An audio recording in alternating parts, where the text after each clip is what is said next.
In this video, I'm going to take you through the chain rule, explain to you what the chain rule is, and of course take you through some of the examples using the chain rule. Please check out my previous video on derivatives, as that will help you identify some of the rules we'll use in combination with the chain rule to ensure that we can solve some of the problems. So let's get cracking and get into it. So what is the chain rule? Okay, the chain rule helps us differentiate composite functions. You may ask yourself, what is a composite function? A composite function is basically a function placed inside another function. An example would be if we have h of x equal to g of f of x. So f of x is placed inside g of x. So our first function is f of x and our second function is g of x. Okay, so composite function, one function placed inside another. If you see that or able to identify that, you know you could possibly use the chain rule. So what does the chain rule state, right? So the chain rule states that if you want to find d of x, if g of x, that's basically equal to f prime g of x multiplied by g prime of x. Meaning we first need to find the derivative of f of x, we find the derivative of g of x, and we place g of x inside the derivative of f of x. Okay, so that's basically the rule that you need to remember when using the chain rule. However, this might look a bit confusing right now, but I'll be able to show you how we implement this using some examples. So let's get into the first example, right? So let's look at an example where we have d of x into 3x plus 2 raised to the 4th power. Now we want to use the chain rule here, but before we use the chain rule, we need to identify what is our f of x and what is our g of x. And this one, it's quite simple to actually identify it. We can already see there's a power here, so we know most likely we can use the power rule. And so what we can say, f of x is basically equal to, if we want to separate this, let's make all of this x that's in here x to the 4th. So this is our f of x. So what will be our g of x? Our g of x is everything inside, which is 3x plus 2. Okay, so step 1, identify what is f of x. We found what f of x is, and then we found what our g of x is. So taking this forward, we can now find that according to the rule, we need to find f prime of x and place g of x in there, and then we need to find g prime of x, or the derivative of g of x. So because we know f of x is everything that's in here raised to the 4th power, we're going to use the power rule. So if you don't remember the rules, please go ahead and look at my derivatives video. But I'm not going to explain a lot of the rules in this section. I did explain it quite in detail in the derivatives video. So using the power rule, we know that f prime of x will be, we take out n is 4, and we raise everything in here to n minus 1, right? So n minus 1 in this case is 4 minus 1. Everything in here is g of x. So what is g of x in this case? It is 3x plus 2. So we would now have this as, let's just get rid of that. This would be 3x plus 2 raised to the 4 minus 1, because this is g of x. And then we need to multiply this by the derivative of g of x, and our g of x is 3x plus 2. So if we take this further, we're going to have this as 4 into 3x plus 2 raised to 4 minus 1, which is 3. And we now find the derivative of 3x plus 2. Derivative of a constant is 0. Derivative of 3x is the power rule as well. So you have 1 minus 1, which is 0. So you just have 3. So our final answer here is equal to 4 times 3 is 12 into 3x plus 2 all raised to the third power. Okay. So this is quite a simple example, but what we need to remember is step 1, identify what our f of x is, identify what our g of x is, then solve for or find f prime of x and g prime of x, and then of course just substitute g of x into f prime of x. Okay, so those are the basic steps you need to do. Of course, step 1 and step 2 very important. If you are able to identify what f of x is and what g of x is, then of course you will be able to go ahead and understand and know how to use the chain rule, and that you need to use the chain rule more specifically. So this was a simple example. I'm going to continue for the rest of the video showing you quite a lot of examples, especially with trig, some trig examples, some polynomial examples as well, right? So stay tuned. Let's take a look at the next examples, but of course please have your derivative rules next to you, or if you already know them and by heart them, please keep them in mind, because we are going to use those rules in the upcoming examples. Like I said, have a look at my derivatives video. I have taken you through all of the rules with regards to derivatives, so I won't be going into too much details in this video. So stay tuned. We would now go ahead and look at more examples using the chain rule.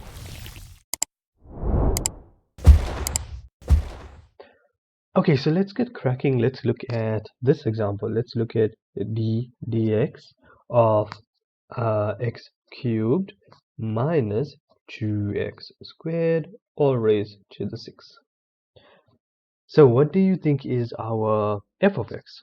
So our f of x here would be like the previous example, everything raised to the 6th power. So we know we're going to use the power rule for f of x. And like the previous example, our g of x will be the x cubed minus 2x squared. So let's go ahead and solve this. Feel free to pause the video and come back and check whether you've solved it correctly. So going with f prime of x, or f prime of x would be, we take out the n, so it'll be 6 into whatever is g of x. Our g of x is x cubed minus 2x squared, and then we have n minus 1. So we'll have 6 minus 1 multiplied by d dx of x cubed minus 2x squared. So looking at simplifying this, we'll go ahead, this is 6 into our x cubed minus 2x squared. 6 minus 1 is 5 multiplied by, now we're going to find the derivative of x cubed minus 2x squared. So using the power rule, both of these will be the power rule as well as the difference rule. So we find d dx of x cubed first. So d dx of x cubed first is 3. Bring n to the front, x n minus 1. So 3 minus 1 is 2. Minus, we're going to get the derivative of 2x squared. So 2 times 2 is 4. X 2 minus 1 is 1. So this is your final answer. However, go ahead and simplify this further. You can do that. You can take out the greatest common denominator or greatest common factor and go ahead and solve this. But I'm going to leave it right here for now. So like we did, find what is your f of x, your g of x, and see if the chain rule will go ahead and solve this equation for you, or the derivative for you. So let's go ahead and look at a let's go ahead and look at a simple trig example. Say we have d dx of cos 8x. Okay, so say we need to find d dx of cos 8x. What do you think is our f of x and our g of x here? So looking at this, right, might look a bit difficult to figure this out. However, the f of x is basically our cos of x. So that's our f of x. Our g of x, remember, a function inside another function. What is the other function inside cos? It's the 8x. So that's our g of x. Okay, so let's go ahead and try to solve this now. We know that the derivative of cos of x is minus sine of x. However, we need to place g of x within here. So our g of x, we said, is 8x. And we then need to find the derivative of g of x. What is the derivative of 8x? It is 8. So our final answer is minus 8 sine 8x. Quite simple, right? Just remember, the hardest part probably is for you to find out or figure out what is your f of x and what is your g of x. Okay, and then determine whether you can use the chain rule or not. Let's look at this example. Let's say we have d dx of sine x all squared. So here, what do you think is your f of x and your g of x? This is quite similar to the problems we've been looking at. So our f of x would be our sine of the power of raised to the 2. So this would then be equal to, we bring the 2 to the front, so it's 2. Our g of x is sine, so we say sine of x. 2 minus 1 is 1, so we don't need to put in the 1 here. That's the power rule. And then we find the derivative of sine, which is basically just cos of x. Okay, this one is quite simple, easy to identify. When you have something raised to the power, that's probably going to be your f of x. Whatever's inside is your g of x. Okay, so something to know to identify. Usually if you have something raised to the power, that's your f of x. Okay, so let's look at d dx into sine of x cubed. So what do you think is your f of x and your g of x in this case? Now previously I said if you have everything raised to the power, that will probably be your f of x. However, the power here is within brackets, so the sign itself is not raised to the power. So your f of x would then default to sine of x, and your g of x would be your x cubed. So if we want to solve this, we need to find what is the derivative of sine, and that is cos. And we put in g of x, which is x cubed, multiplied by the derivative of g of x, which is basically we take the 3 to the front, and 3 minus 1 is 2. So it's your final answer, if you want to make it look better, is 3x squared cos of x cubed. Quite simple, right? Let's look at another one. Let's look at another trig one. I know trig is usually the ones that a lot of students find difficult. I know I was one of those. So let's look at another trig. Let's say we have d dx of cosec 5x squared. Once again, identify what is f of x and g of x, right? Similar to the previous one, cosec x is our f of x, 5x squared is our g of x. So to solve this, we find the derivative of cosec, which is minus cosec into, so the derivative of cosec, right, is minus cosec x multiplied by cot x. So we need, in this case, to put g of x into both. So basically we do this, minus cosec x squared multiplied by cot of 5x squared. So that's what I mean. Put g of x into both, and then we multiply by g of x, which is basically 10x. Okay. You can bring the 10x to the front and simplify this further. However, I'm going to leave it right here. The principle I wanted to show you here is for cosec or for any of the other trig functions where you need to put g of x into both of them, right? So in this example, cosec is minus cosec x multiplied by cot x. So the g of x goes into both minus cosec x as well as within the cot. Okay, so keep that in mind, must go into both. Let's look at another one, right? Let's say we have the dx of ln x raised to the 8th. Now remember the hint I gave you earlier. What is f of x? If you have something raised to a power, that's probably your first, and that's going to be your f of x, and your ln will be your g of x or ln. Okay, so solving this, we would now say this is equal to our f of x, so it's 8. So we bring 8 into ln of x into 8 minus 1, which is 7, multiplied by the derivative of g of x, which is ln of x, which is just 1 over x.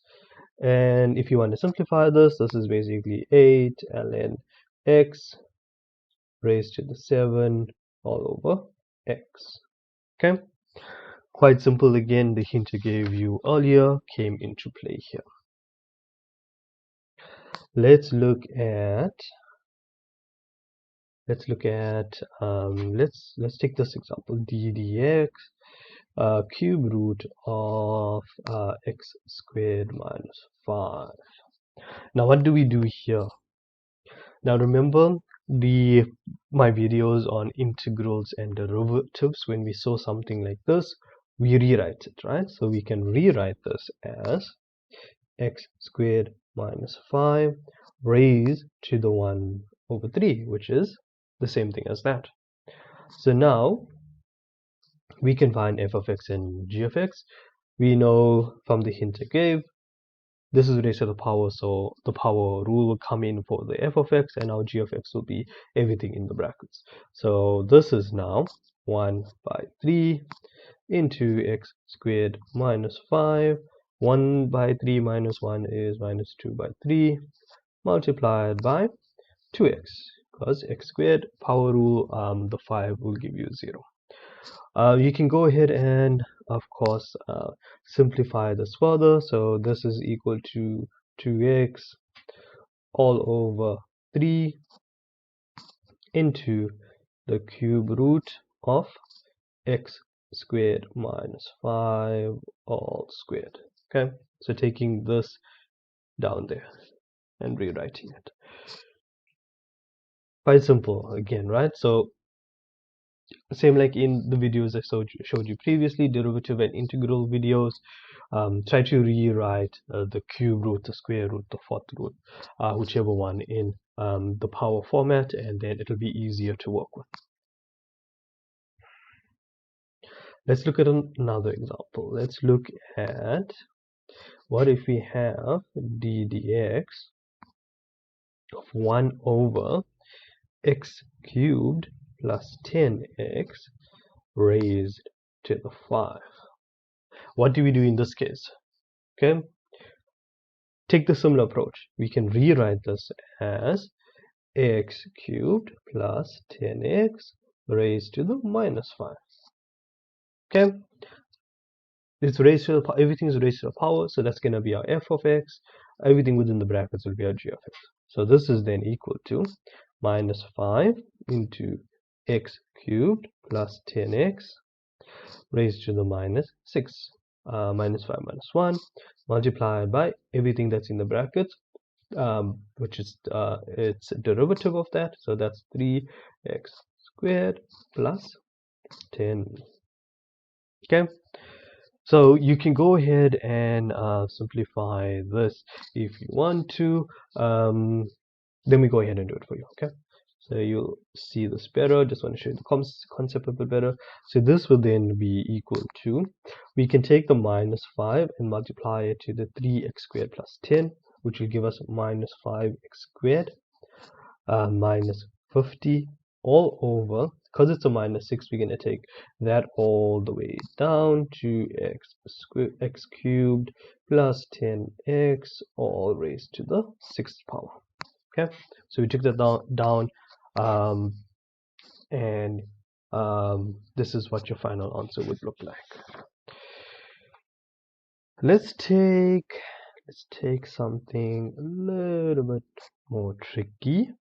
What if we have the derivative? So we have dx of sine into cos of x raised to the 5. What do you think we do here? Okay, see if you can solve this before I go ahead and solving it. But the first thing we need to identify, what is our f of x and what is our g of x. So what do you think is our f of x?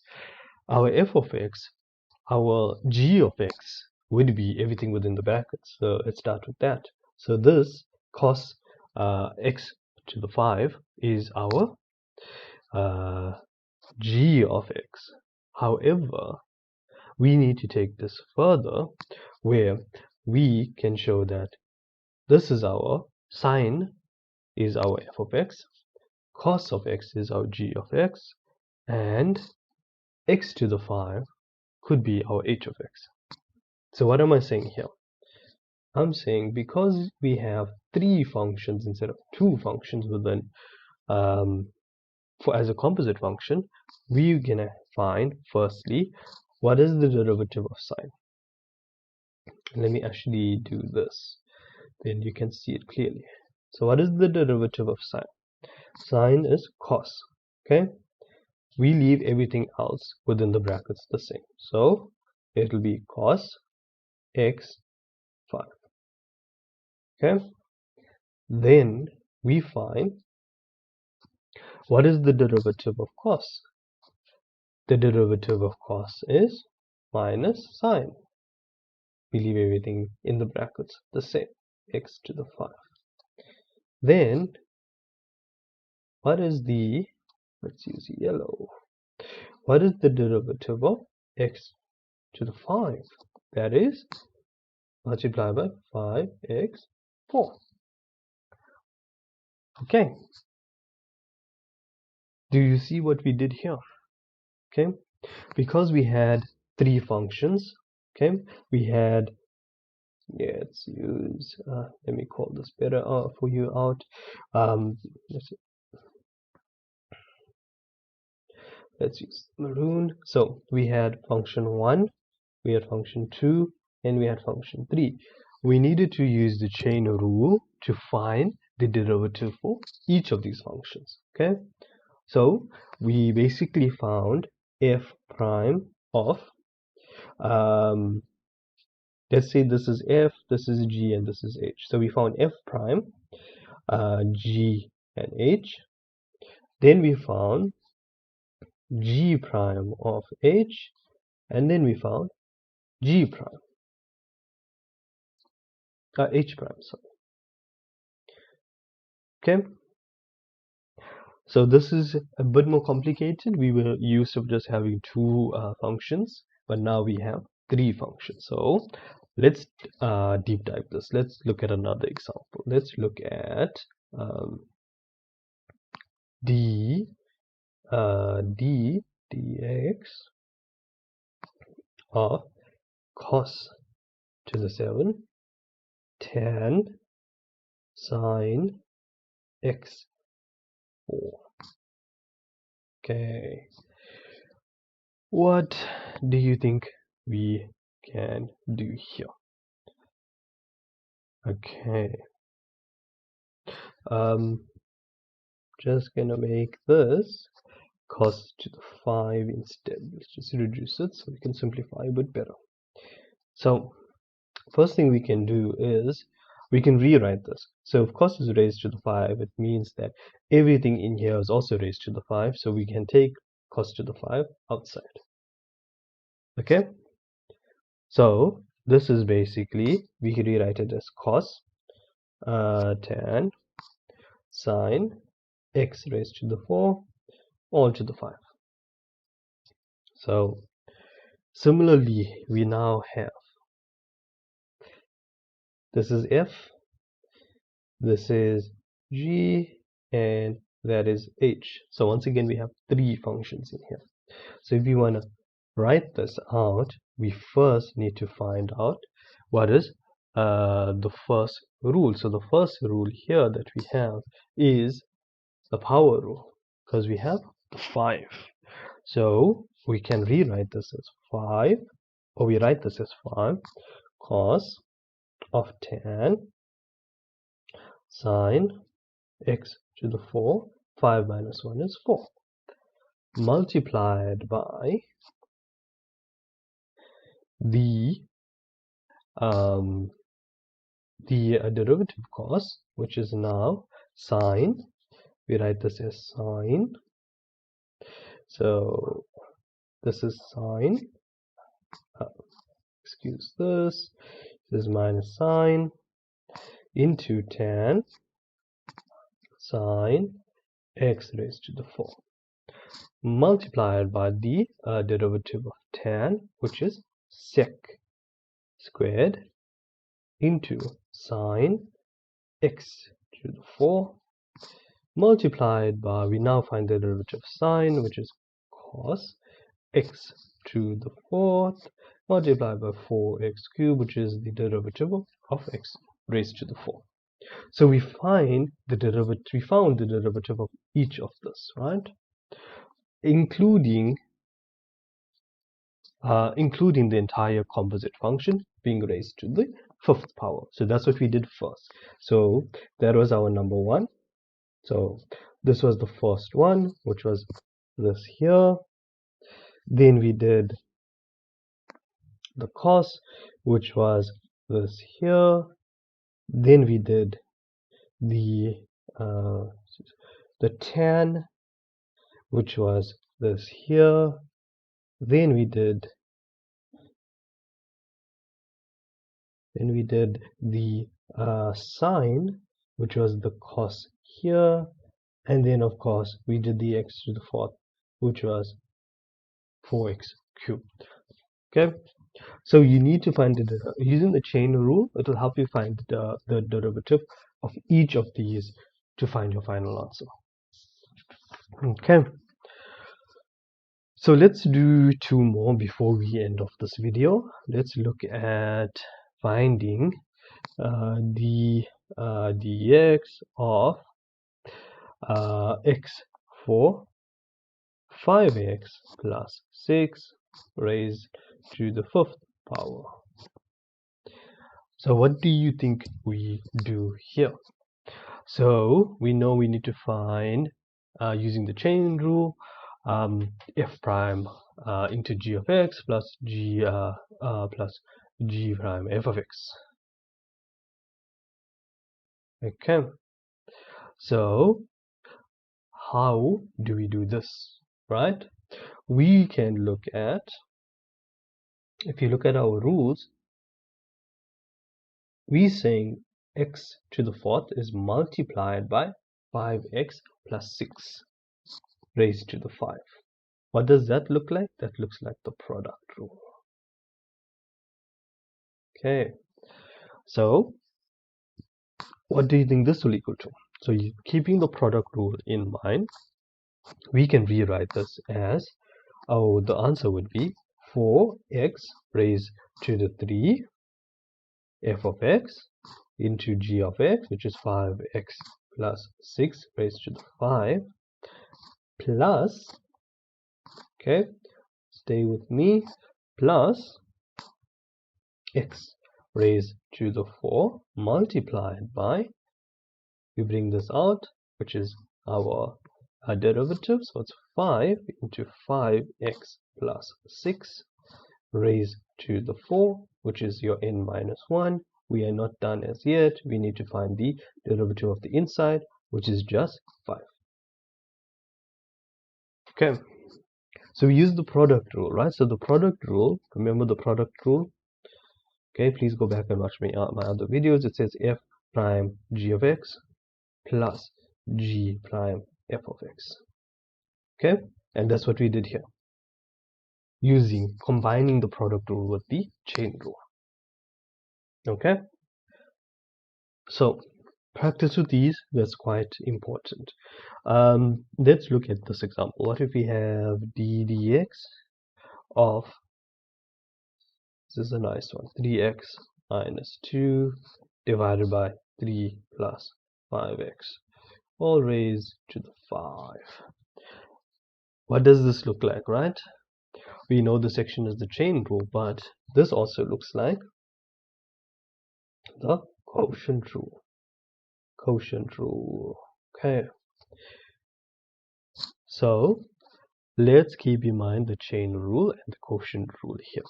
So let's start with, because everything's raised to the 5th power, chain rule, we're going to use the power rule here. So it's 5 into 3x minus 2 all over 3 plus 5x raised to the 4 n minus 1, right? Then we go into what's inside here, right? And that's where we can use the quotient rule quite well. So we're gonna have g of x, which is at the bottom. So we're gonna have 3 plus 5x into the derivative of f of x, which is just 5, minus our f of x, which is 3x minus 2, multiplied by the derivative of g of x, which is just our 5, which is just 5, all divided by our g of x all squared, which is our 3 plus 5x all squared. Okay, this is your final answer. However, you need to simplify this so you can start distributing out in here as well as there, and then solve for your final answer here. Okay, so just take note of that. I'm just going to have a look at this. This should be actually 3, okay, not 5. Okay, so that's basically your final answer, and you can take this forward and simplify it. So that brings us to the end of this video. Please subscribe and like, and just ensure that you continuously practice. Please go back and look at my other videos on integrals and derivatives, and look at more examples as well. I may be looking at giving you a bit more examples in some upcoming or future videos going forward. So thank you for watching, and good luck with your calculus papers, especially your derivatives and using the chain rules for the sections. Just take note of how to identify when to use the chain rule, what you need to how you need to be able to find f of x and g of x, because without finding f of x and g of x, you're not going to know or how to go ahead with the chain rule. Secondly, a lot of the examples that you would get or questions that you would get would be a combination of using the chain rule and some of the other rules like the product rule, the quotient rule, the power rule. We did see a lot of the examples of the power rule. Always remember a hint that if anything is raised to the power, if the entire function is raised to the power, that's probably going to be your f of x. So straight away, chain rule, power rule, you can go ahead and get some quick marks in that way. So stay tuned. I will be uploading more videos and more examples. Thank you and goodbye for now.